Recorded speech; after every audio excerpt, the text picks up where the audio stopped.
Welcome back to the channel. In today's video, we dive into another agency one-man band shoot. I do testimonial interviews and some B-roll. We come across some challenges through the process and I'll walk you through my decision making. Stick along to the end and let's get into it.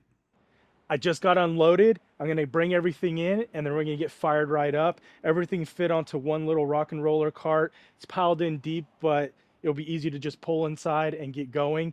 I did bring my truck today instead of the van to make things more compact and put less wear and tear on it. Let's get into it. Here's a quick look at the cart loaded down with all my gear. So we're inside the dental practice. Two things we have to figure out is which op we're gonna use, and we want to find one that has the most space possible. And these over here, they're good, but notice there's walls right there. I ended up choosing this one, and the reason is I can get really far back where I'm at now, and I could do a lot of push-ins and movements. I can also come around and do movements from this direction. So with us having the ability to have this extra space here for the cutout right there, it gives me a lot of flexibility on getting really good shots and utilizing this space because I can go really far back.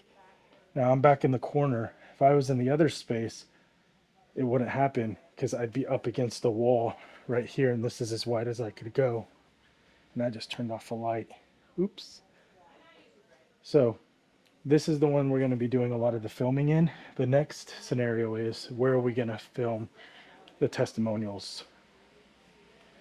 I decided on using, this is a huge practice by the way guys, like this is amazing. Coming back here into this space and probably setting them down right here and having this as a background. So you could tell you're in a dental practice.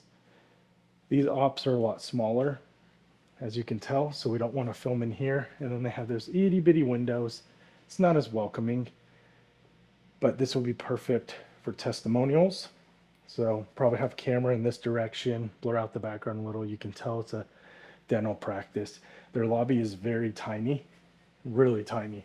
Here's a quick look at my camera case. I have my prime lenses here. I have some zooms for my B-roll. I have the FX3 two A7 IVs. I have the extended battery grips on them ready to go. They both have cards and batteries in them, so we're ready to fire up. And then I have some stands over here, some sandbags, and a few other odds and ends, and we're going to be setting up in this space. We actually have plenty of room today, so it works out really well. Let's get going. This is the area that I'm going to be working in. We're actually shooting this direction, but you can kind of see what's going on. All my gear's over there, so you'll see me setting up. So first thing I'm going to do is bring in this chair. There is a rug here, which we could kind of pull back slightly, and we may pull it in to help us with some sound. I've got a lot of space over here, so I think I could key from this side, give us a better look overall. I think that would work. Open up to this area here. Cool. Next thing I'm going to do is I'm going to bring cameras up, tripods, cameras, so I could get framing up. Then I'll work the lighting into the mix. All right. I think if we land in this world here, I think it'll be good. So we could kind of pan a little bit more, but I don't want to land where the head gets cut off. I could tilt it or go up a little bit higher. Okay. That's looking good, and we'll make them land over in this world, looking this way to camera. You have all that nice stuff there. You got solid background, you get good separation. You won't be cutting their head off right here, so that looks good. So now we're going to have to fight those lights. So we're going to go to Sidus Link app, and then we're going to go to Film Tools, and then we're going to go to Light Meter, and it looks something like this.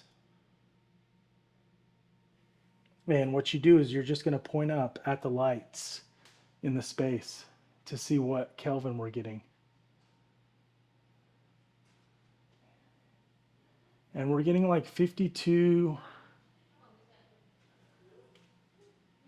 56. So yeah, we're getting close to daylight. So we could land on daylight and be pretty good. And here are the results. Everything was shot in S Cinetone per the client's request. Depending on the device you're watching this on, you could see some moire on the shirt because of the tight pattern. Also, if you look closely, you can actually see the reflections of the overhead lights on the subject. Now, when we go to the tighter shot right here, you could really see it on the tip of his nose, on the forehead, and on the cheek. With these shoots, there is not enough time or budget to bring in something to flag that off. I know a lot of people will say, man, it just takes a couple more minutes, but it's another stand, it's another sandbag, it's another element that has to be introduced. Jumping over to the Atomos false color LUT applied to the footage, you can see where everything is landing, how bright the subject is compared to the background. Now, this is all preference. Some people like a different ratio. Some people would like to make the subject a little bit darker on the skin tones, and others want the background darker or brighter. And it all comes down to preference. Now, on this shoot, I didn't have false color to be able to look at everything because I only brought the cameras themselves to use. I didn't want to set up the monitor for one and the other and be removing the HDMI in and out. So I stuck with looking at the back of the camera, popping in the zebras to see where I'm landing and just going from there. Now there's plenty of room to adjust because we are in 10-bit. So if the skin tones need to be adjusted, it can always be done in post if they're really particular about it. What do you think of this framing? Now, some people are going to say, oh my gosh, it's terrible. He's kind of slouched down a little. He had a little too much headroom. He's a little too far to the right. Now, when you're doing these interviews, when I'm doing them, and I'm a one-man band, I'm doing lighting, audio, camera, and doing the interviewing. It's one of those things where these subjects that I usually film have never been on camera. They've never interacted in that manner, and you need to make them comfortable. Obviously, I'm getting big smiles, great interactions. I break the ice before we start chit-chatting about different things, and that's really important. So, should I stop mid-interview when the subject is doing really good, everything is popping off, we're getting great answers, and say, hey, sir, stop what you're doing. You need to straighten up. You need to be, in a better position because my framing looks terrible. Or do we just let it flow, let it happen, don't make those adjustments, and rely on the B-roll to cover up any slouching if we need to? But we're also shooting in 4K, and the client does deliver most of the time in 1080. So we do have some wiggle room there. I will not stop an interview to make an adjustment on camera unless it's something that's detrimental, like I lose sound or the battery dies or something to that effect. But just keep going. When you're doing these and you're getting great answers and responses, that's more important than the look of the framing.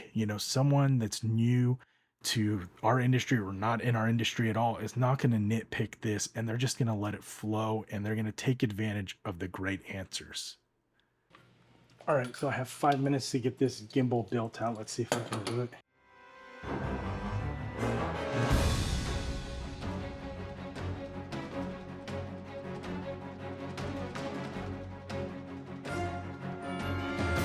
All right, let's fire it up. Let's get this guy on. Camera on. Gimbal is built out, ready to go, nice and smooth, with time to spare. We get straight into B-roll right after the testimonial. This is an opportunity for the doctor and staff and even the patient to shine, so we could interlace this footage into their testimonial video. Now, would you interrupt a subject that you're interviewing to make adjustments, or would you let it go? Because remember, these are testimonial videos for dental practices. This isn't a big documentary. The content is what matters. I don't think framing's as important, but you let me know down below. And here are some of the B-roll shots straight out of camera. Let me know what you think as well on the shots down in the comments below. Thank you so much for supporting the channel, and I'll see you guys on the next one.